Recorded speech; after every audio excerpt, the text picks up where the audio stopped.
Les enfants de Montolin, Ruvigny et Rouilly-Saint-Loup peuvent entamer la chanson depuis un an maintenant, depuis qu'ils ont emménagé dans ce bâtiment de 500 mètres carrés. Le bâtiment a été construit à l'initiative des 3 communes de Montolin, Rouilly-Saint-Loup, Ruvigny pour répondre à un besoin des parents, de la population des 3 communes par rapport à leur activité professionnelle et pour pouvoir permettre la garde de leurs enfants le matin en garderie et le repas également pendant midi. C'est un vrai besoin puisqu'en fait les parents travaillent plutôt sur l'agglomération troyenne et un petit peu plus loin et c'est une vraie demande de leur part. La hausse démographique du secteur a eu raison des anciens locaux, trop petits et éparpillés sur les 3 communes. Le bâtiment actuel accueille désormais chaque jour en période scolaire une trentaine d'enfants en garderie, une centaine à la cantine.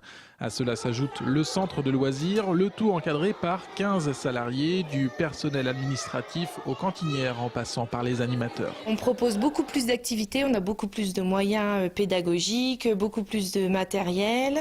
Donc les enfants ont beaucoup plus de place pour jouer, pour s'exprimer, pour développer leur autonomie. Les parents ont plus la facilité à nous laisser les enfants dans les nouveaux locaux. Avant de lancer le projet, il a été mûrement réfléchi par le syndicat intercommunal. Les travaux ont coûté 1 100 000 €, dont 60% à la charge des communes.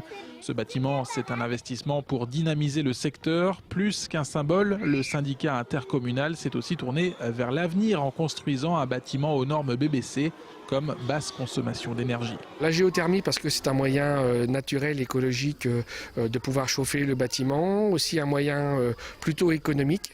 Et puis pour le chauffe-eau solaire, c'est quelque chose dans l'air du temps, ce sont les mouvances actuelles et c'est quelque chose qui nous permet aussi de réaliser des économies sur la production d'eau chaude.